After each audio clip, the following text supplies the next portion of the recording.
मेरा नाम डेजी है। मैं क्रिश्चियन परिवार से संबंध रखती हूँ। मैं अस्पताल में मुर्दा घर की सफाई कर रही थी।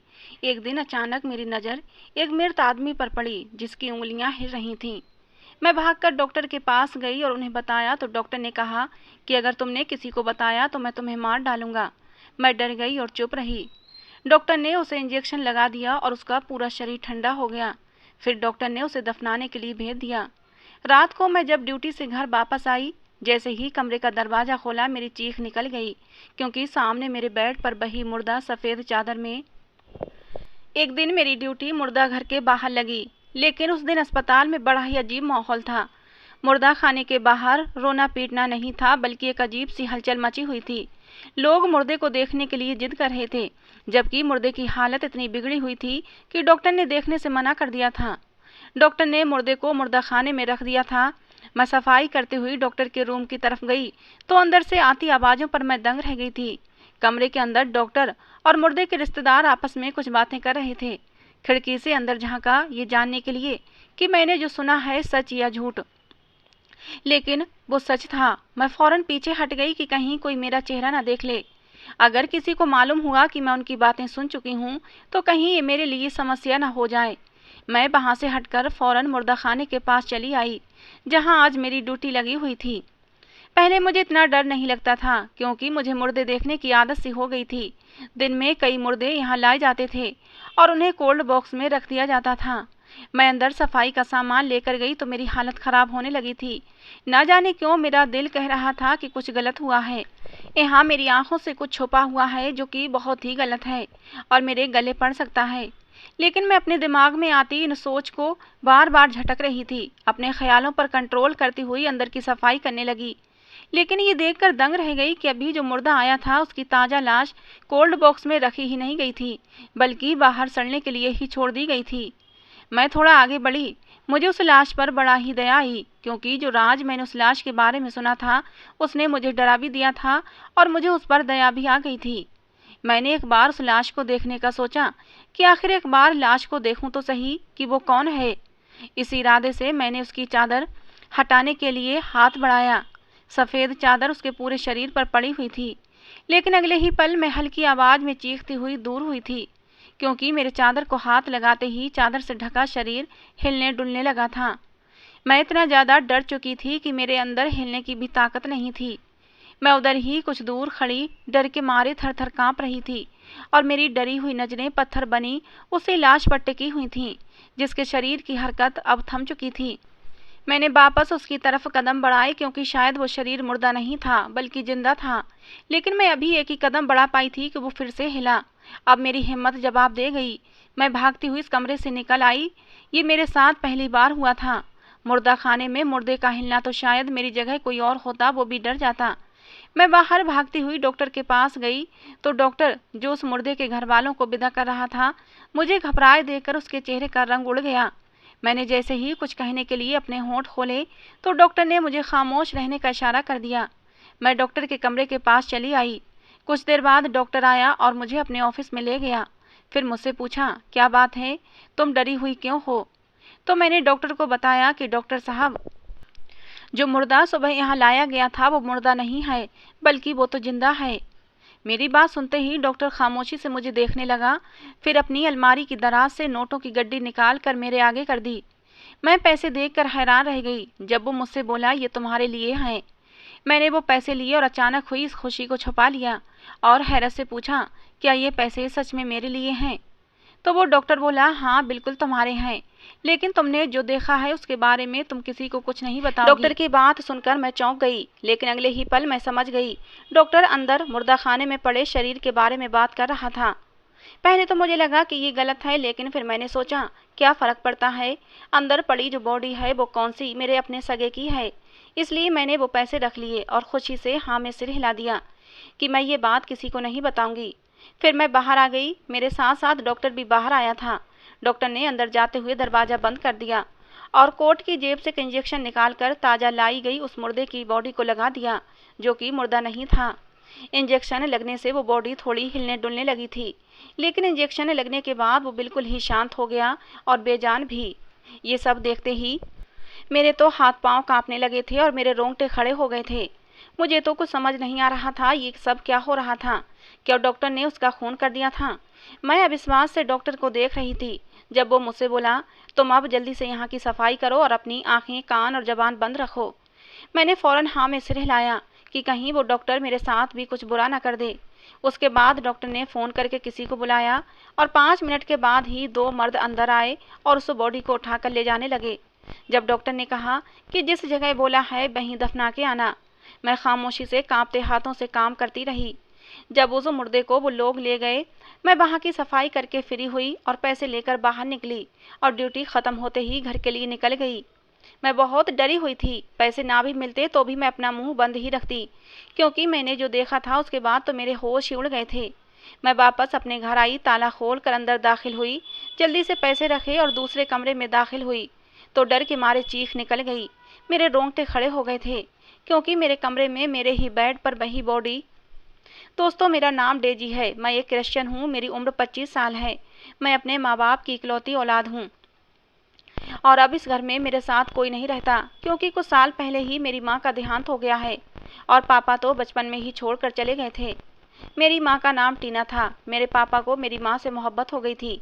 मेरे पापा मेरी मम्मी से 9 साल बड़े थे। दोनों एक दूसरे से मोहब्बत करते थे और शादी करना चाहते थे, लेकिन मेरे पापा के घर वाले शादी के लिए नहीं मान रहे थे, क्योंकि वो दूसरे धर्म की लड़की को अपनी बहू नहीं बनाना चाहते थे। लेकिन मेरे पापा संजय मेहरा मेरी माँ से मोहब्बत कर बैठे थे और इसीलिए घर वालों की मर्जी के खिलाफ शादी कर ली। मेरी माँ और पापा ने मोहब्बत की शादी की थी। मेरे पापा ने मेरी माँ को बहुत खुश रखा, हर तरह से मेरी माँ का ख्याल रखते थे, उनकी हर इच्छा पूरी करते थे।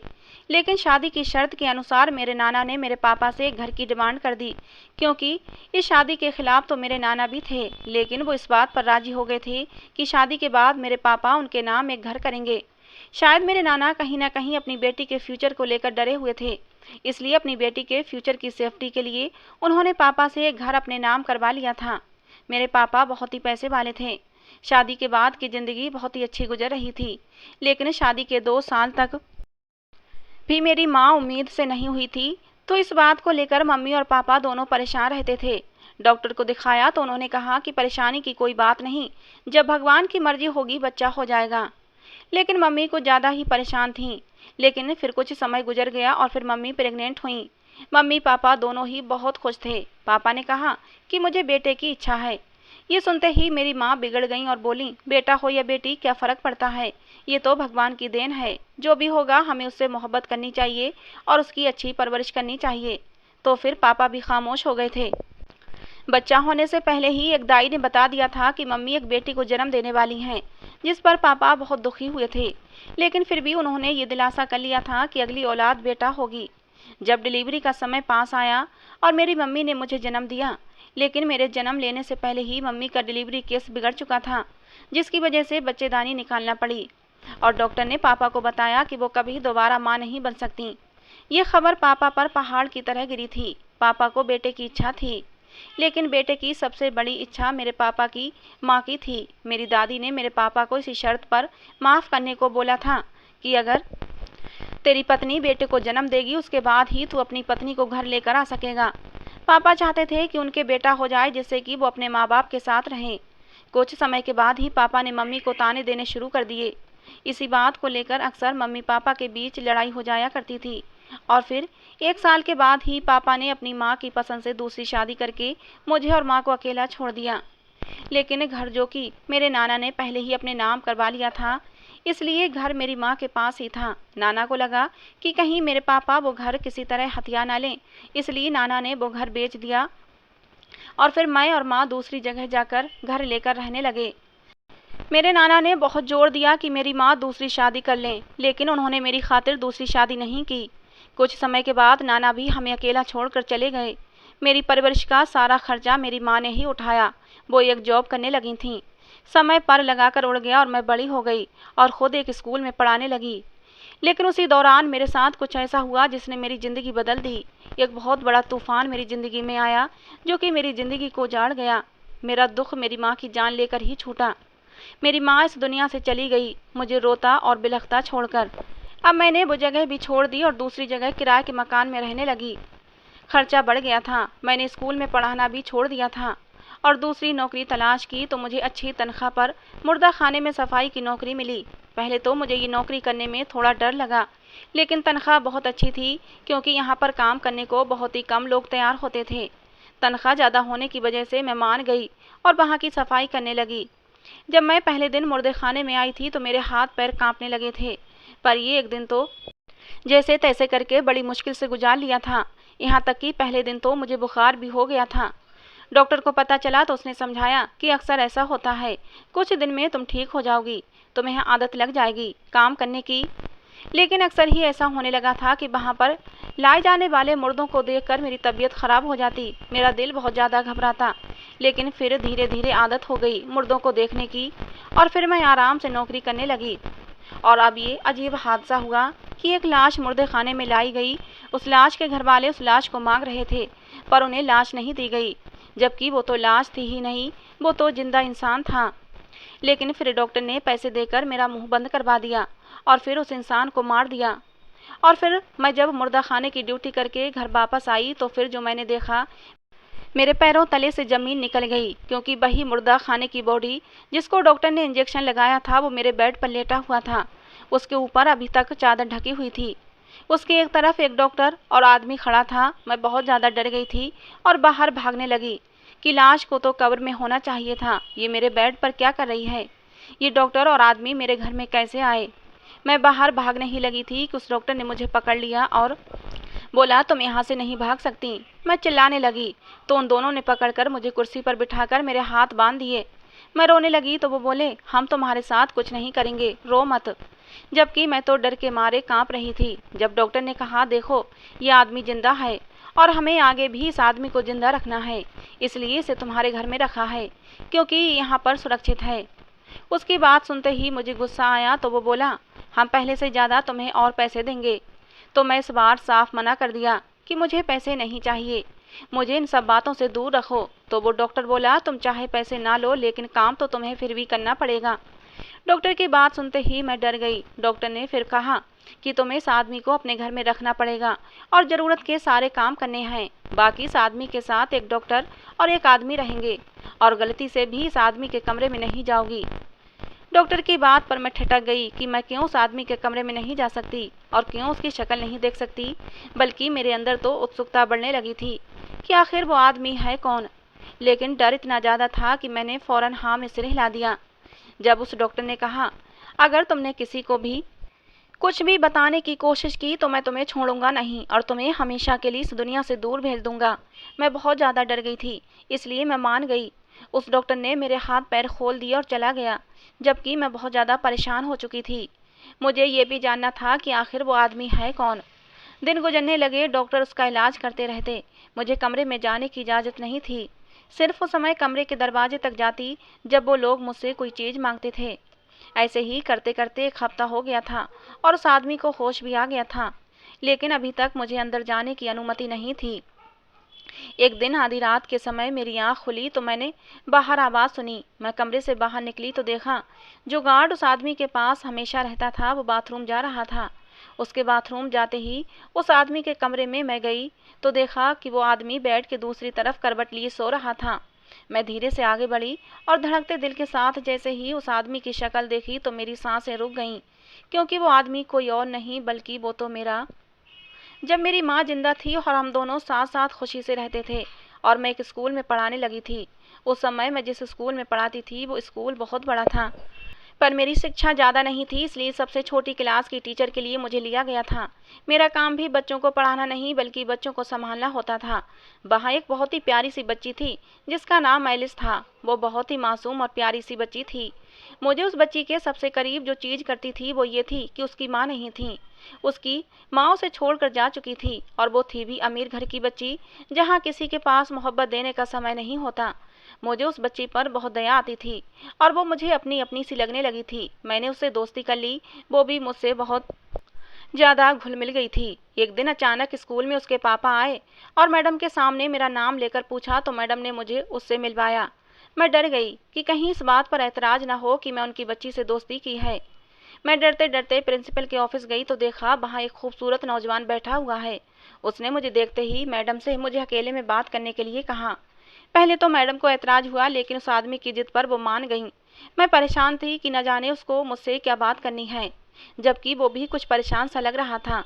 जब उसने कहा, मेरा नाम डेविड है और मैं आपसे शादी करना चाहता हूँ, मैं तो एकदम सदमे में आ गई थी कि इतना खूबसूरत, स्मार्ट और अमीर आदमी मुझसे क्यों शादी करना चाहता है। तब उसने कहा कि मैं अपनी बेटी के लिए एक दोस्त और मोहब्बत करने वाली औरत चाहता था, इसीलिए मैं तुमसे शादी करना चाहता हूँ, क्योंकि तुम मेरी बेटी की बहुत ही अच्छी दोस्त हो और उससे बहुत ही मोहब्बत करती हो।